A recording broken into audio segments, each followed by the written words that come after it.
ये मुख्तार अंसारी, अतीक अंसारी से लेकर जितने ये लोग हैं, अपराधियों को संरक्षण कौन देता था? ये कांग्रेस संरक्षण देती थी। जितने उत्तर प्रदेश के क्रिमिनल हैं, सारे क्रिमिनल सपा में ही हैं। तो सपाइयों की बात क्या कहते हैं? कल आज बलिया में वो मंत्री हैं त्रिपाठी जी, उनके माँ को 90 वर्ष के बुजुर्ग माँ को गाली दिया गया है। जानते हैं, माँ को इतनी गंदी गाली कि मैं आपके चैनल पे कह नहीं सकता हूँ। और सपा कार्यकर्ताओं ने दिया है कि इनके माँ का इस तरह से करके, ये सपा के कार्यकर्ताओं ने। अरे भैया, सपा के कार्यकर्ताओं की महानता की कोई बात ही नहीं है। अरे जब वो डिम्पल भाभी को नहीं छोड़ सकते हैं तो दूसरे को कैसे छोड़ेंगे? सबसे बड़ा सवाल, डिम्पल भाभी को यह कहना पड़ा कि तुम्हारे भैया तो मैं तुम्हारी शिकायत करूंगी। पांडे जी, आज मुख्तार अंसारी की कोर्ट में पेशी हुई। आज 7 लोगों के खिलाफ चार्जशीट दायर हुई है, एम्बुलेंस केस में भी। और मुख्तार अंसारी ने इस पर जवाब में बोला है कि ये सब राजनीतिक द्वेष में हो रहा है, राजनीतिक द्वेष के कारण मुझे इस तरीके के केसों में फंसाया जा रहा है। कैसा राजनीतिक द्वेष भाई?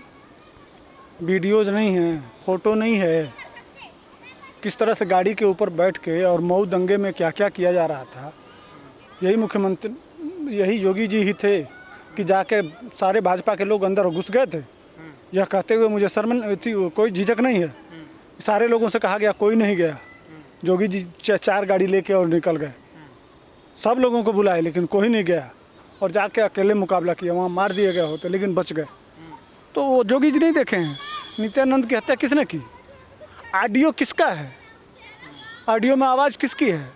क्या दोस्त था नित्यानंद राय का कि वो अपराधियों के खिलाफ थे? कितने मर्डर हुए हैं वहाँ? तुम थे क्या? क्या हैसियत थी तुम्हारी? कितना पढ़े लिखे हो? क्या हो तुम? क्राइम के बल पे तुम अपनी दुनिया बसा लिए और अब बहुत बड़े हीरो बन गए हो। इनको तो, इनकी गाड़ी तो पलटी हो जानी चाहिए। योगी जी पता नहीं क्यों छोड़ दे रहे हैं। जितना ज़्यादा इस तरह के अपराधी किस्म के लोगों की गाड़ी पलटी होगी तो दहशत पैदा होगा। अपराधी रहना है नहीं चाहिए। अपराध नहीं रहता है तो विकास होता है। हमारे देश का कानून, लॉ एंड ऑर्डर और इसकी व्यवस्था तभी सही हो पाती है जब समाज में अपराध न हो। और देखिएगा, कहीं भी व्यवसाय तभी फलता फूलता है जहां अपराध नहीं होता है। एक बार एक उदाहरण दे रहा हूं कि मोदी जी गुजरात में, हमारे गुजरात एक भाई हैं महेंद्र भाई उनका नाम है। वो कह रहे थे कि जब मोदी जी मुख्यमंत्री नहीं थे उसके पहले इसी अहमदाबाद में कुछ ऐसे मोहल्ले हैं जहां जाना रिस्ट्रिक्टेड था। अगर जाके आपने कोई सामान खरीद लिया तो आपको खरीदना ही है, कितना भी रेट हो। नहीं अगर आपने दाम पूछ लिया और नहीं खरीद रहे हैं तो आपको पकड़ के और आपके जेब से पैसा निकाल लिया जाएगा और पुलिस नहीं जाएगी। ये आतंक था।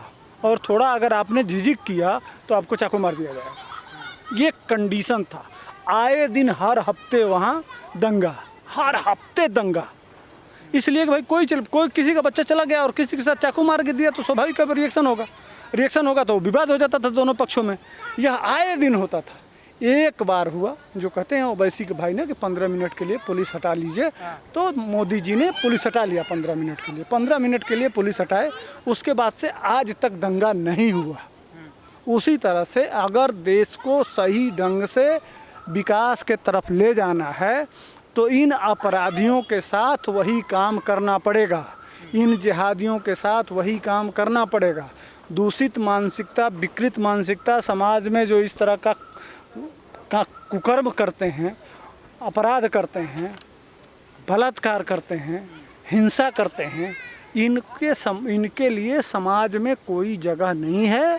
इनकी जगह जेल है और नहीं तो सीधे ऊपर।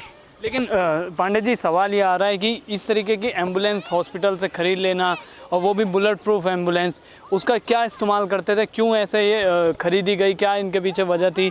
मुख्तार अंसारी इससे क्या गैरकानूनी काम करते थे? अरे यार, सारा अपराध वो जेल था क्या?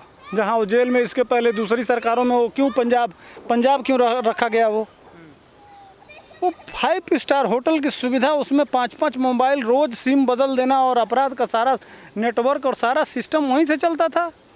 ये मुख्तार अंसारी, अतीक अंसारी से लेकर जितने ये लोग हैं, अपराधियों को संरक्षण कौन देता था? ये कांग्रेस संरक्षण देती थी?